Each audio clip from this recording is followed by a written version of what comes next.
pada web ANBK telah ada pengumuman baru untuk persiapan gladi bersih SMA SMK paket C sederajat.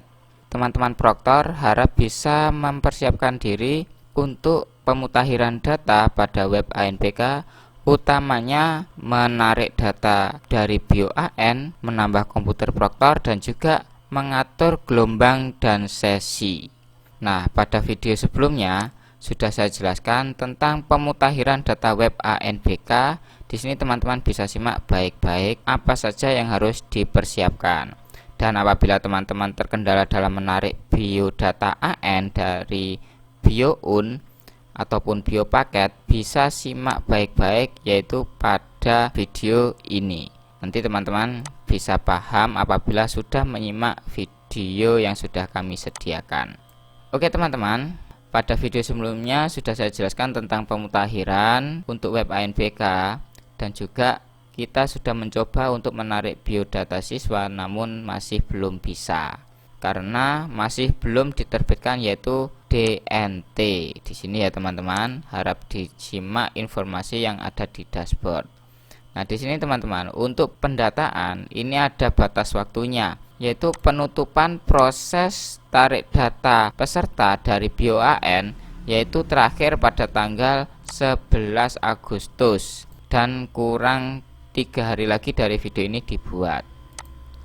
Kemudian untuk pemutakhiran data di laman ANBK untuk poin 1 hingga poin 4 ini adalah tanggal 15. Di sini ya teman-teman untuk pendataan pada web ANBK. Kemudian untuk sinkronisasi bagi semi online ini adalah tanggal 19 hingga 20 Agustus. Jadwal detail akan diumumkan selanjutnya nanti pada menu gladi bersih pastinya ya teman-teman. Kemudian untuk pelaksanaan gladi ini adalah tanggal 21 hingga 24 Agustus ataupun bisa disebut 2 gelombang.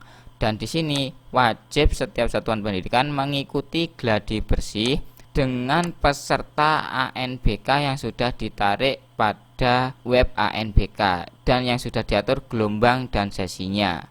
Itu ya teman-teman. Jadi nanti teman-teman setelah menarik biodata siswa apabila sudah terbit DNT bisa langsung diatur gelombang dan sesinya sebelum tanggal 15 Agustus. Ini ya teman-teman, harap digarisbawahi. Oke. Karena di sini kita belum bisa menarik data siswa, utamanya dari BioAN, di sini pasti peringatannya seperti ini. Saya akan memberikan sebuah tutorial yaitu cara mengatur gelombang dan sesi menggunakan Excel teman-teman. Jadi nanti prinsipnya sama. Jadi teman-teman bisa pahami apa yang saya jelaskan pada pengaturan gelombang dan sesinya. Oke, langsung saja kita pada penjelasan.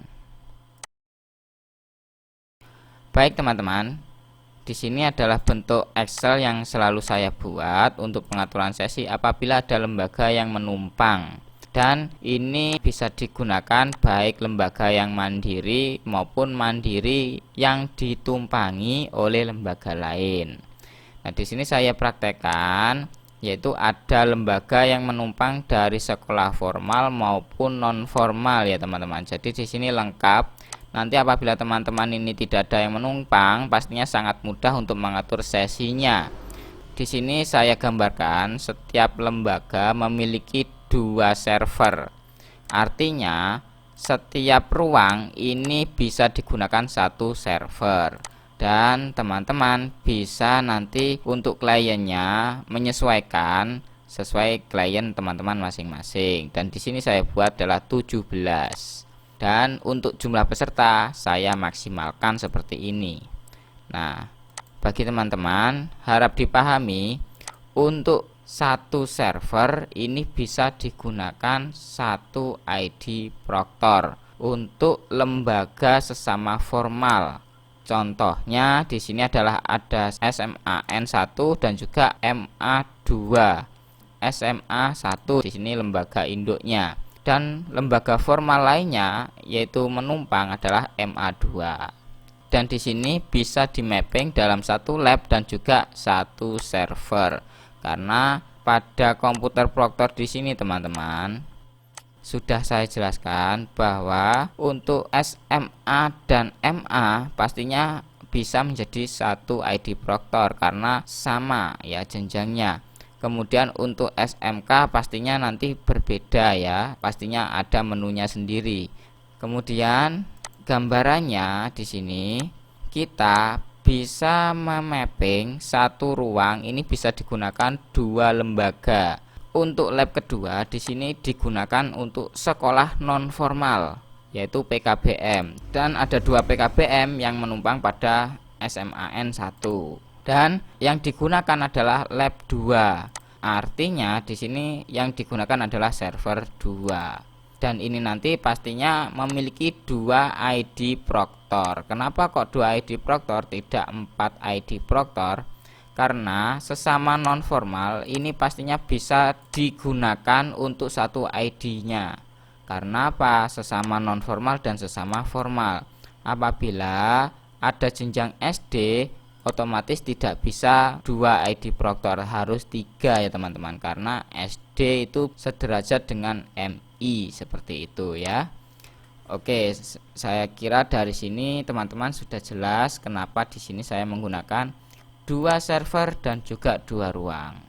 Oke, di sini sudah saya mapping sebagai contoh untuk teman-teman bisa dipahami.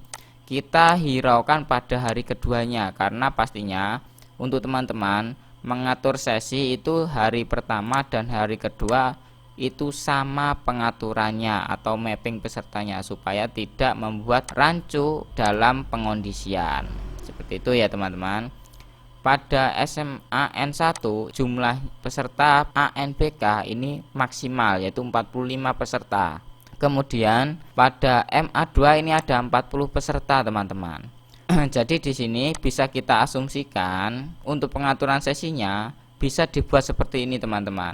Di hari pertama itu untuk SMA-nya sendiri menggunakan sesi 1 dan sesi 2. Dan untuk pembagiannya adalah sesi 1 15, sesi 2 15. Karena pada pos AN satu ruang ketentuannya adalah 15 peserta ataupun 15 klien. Dan di sini untuk 2 klien lainnya sebagai cadangan ya teman-teman. Apabila ada trouble bisa langsung pindah ke klien yang lain. Jadi di hari pertama SMAN 1 ini sudah 30 peserta yang mengikuti gladi bersih ANBK maupun ANBK utama nanti. Dan untuk di sesi 3 ini digunakan oleh MA2. Maka pembagiannya bisa seperti ini teman-teman. Dan di hari kedua otomatis akan sama ya teman-teman untuk pengaturannya. Jadi saya buat seperti ini. Kemudian untuk di gelombang kedua karena di sini sudah 30, otomatis masih kurang 15. Kita bisa menambahkan satu sesi saja di gelombang kedua untuk SMAN 1. Di sini 15, otomatis sudah habis untuk SMAN 1 teman-teman. Pelaksanaan kegiatan ANBK-nya. Dan untuk sesi 2 dan sesi 3 digunakan oleh MA yaitu 15 peserta di sesi kedua dan 10 peserta di sesi ketiga. Maka totalnya sudah 40 ya teman-teman. Otomatis sudah sama. Oke, dari sini teman-teman paham ya. Untuk di ruang pertama atau ruang lab 1 sesama formal otomatis sudah terlampaui 2 gelombang. Dan dengan peserta sekian ini mencukupi dengan 17 klien ya teman-teman. Kemudian di ruang 2 untuk pembagian sesinya bisa diatur seperti ini teman-teman. Di sini saya buat untuk PKBM 1 karena jumlahnya hanya 20 peserta untuk paket C-nya. Di sesi pertama adalah 15. Kemudian di sesi kedua ini adalah 5 peserta ditambah 10 peserta dari PKBM 2. Loh, kok seperti ini? Apakah bisa nanti dalam pembagian sesinya? Bisa teman-teman. Yang penting apa? Satu ID server ini bisa dipakai sesama jenjang atau lembaga. yang setingkat ya teman-teman. Jadi nanti otomatis ID server untuk non formal paket C, karena di sini ada PKBM dua lembaga yang menumpang, ini satu ID server saja bisa digunakan untuk mengatur sesi pada kedua PKBM ini, ID server untuk paket C ya teman-teman. Apabila ada yang mengalami ditumpangi lembaga PKBM, ini nanti bisa dicoba karena saya sudah mencoba tahun lalu. Dan di sesi ketiga teman-teman, ini 15 peserta, otomatis sudah 25 peserta di PKBM 2 yang mengikuti. Nah, di sini untuk hari keduanya pastinya sama untuk pengaturannya ya teman-teman, untuk di gelombang 1. Kemudian pada gelombang 2, karena PKBM 1 ini sudah habis, langsung sesi 1 digunakan 15 peserta.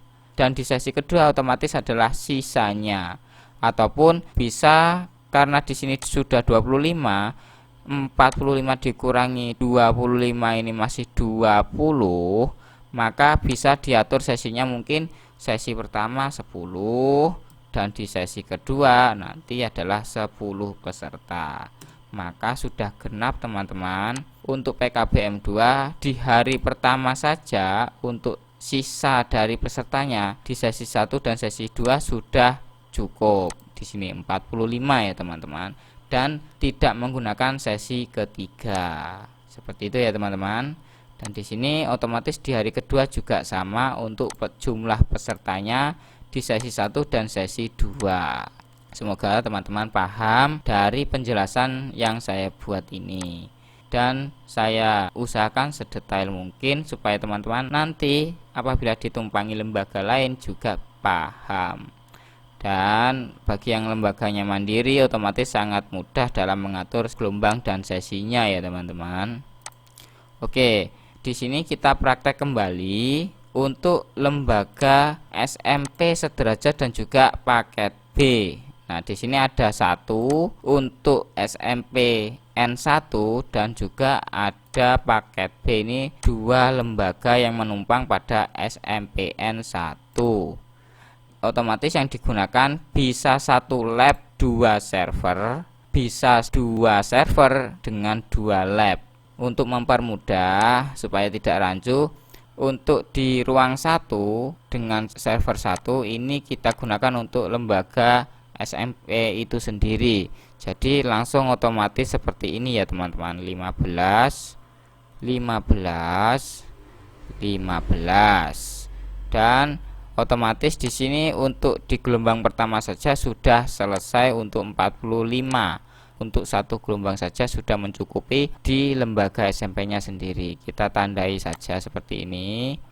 Nah, kemudian di ruang 2 karena ada PKBM 1 jumlahnya siswa adalah 16, bisa kita gunakan seperti ini teman-teman. Yang pertama bisa 8, di sesi kedua bisa 8. Jadi seperti ini ya pembagiannya, 8 dan 8. Kemudian untuk supaya menjadi 15, mungkin di PKBM 2 bisa kita tambahkan 7, dan di sesi kedua dengan jumlah yang sama 7, maka sudah mencukupi 15 per ruang ya teman-teman.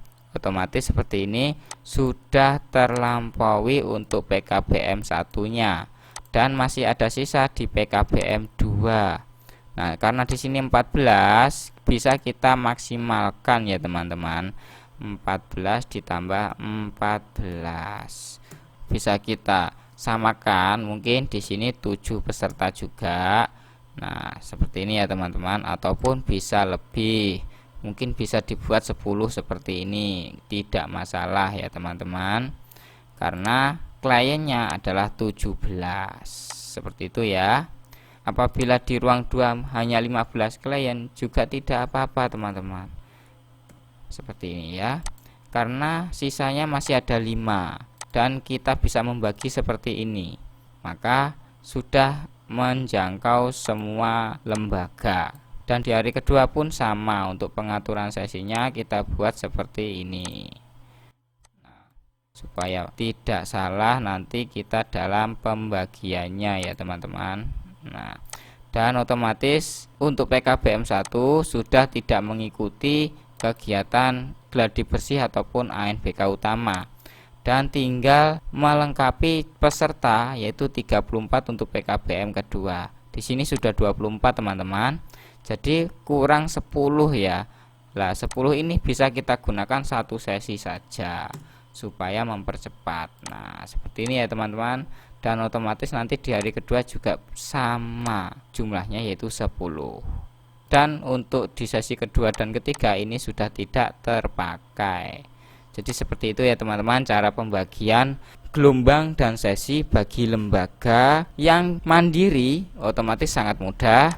Semoga teman-teman paham apa yang saya jelaskan dengan gambaran seperti ini, dan teman-teman nanti bisa mengatur sesinya sesuai jumlah yang sudah kita mapping pada web ANBK-nya teman-teman. Di pengaturan sesi di sini nanti kita bisa pilih SMP MTS ataupun SMA MA yang terdekat, dan juga paket C ya pastinya. Oke teman-teman, mungkin itu video cara pembagian gelombang dan sesi untuk peserta gladi bersih maupun ANBK utama nanti. Jadi teman-teman bisa kondisikan apabila hanya memiliki satu lab. Apabila ada lembaga yang menumpang, teman-teman harap bisa mapping terlebih dahulu jumlah klien dan jumlah ruangnya ataupun jumlah servernya, dan sangat mudah bagi lembaga yang mandiri dan tidak ditumpangi oleh lembaga lain. Baik teman-teman, semoga teman-teman bisa paham apa yang saya jelaskan di sini, walaupun teman-teman masih baru sebagai proktor di tahun ini. Terima kasih sudah menonton hingga akhir. Jangan lupa bagi teman-teman menekan tombol like-nya, share video ini ke teman-teman yang lain, dan juga subscribe bagi yang belum subscribe ya teman-teman. Saya akhiri, salam satu data, salam operator hebat, dan salam sehat untuk kita semua.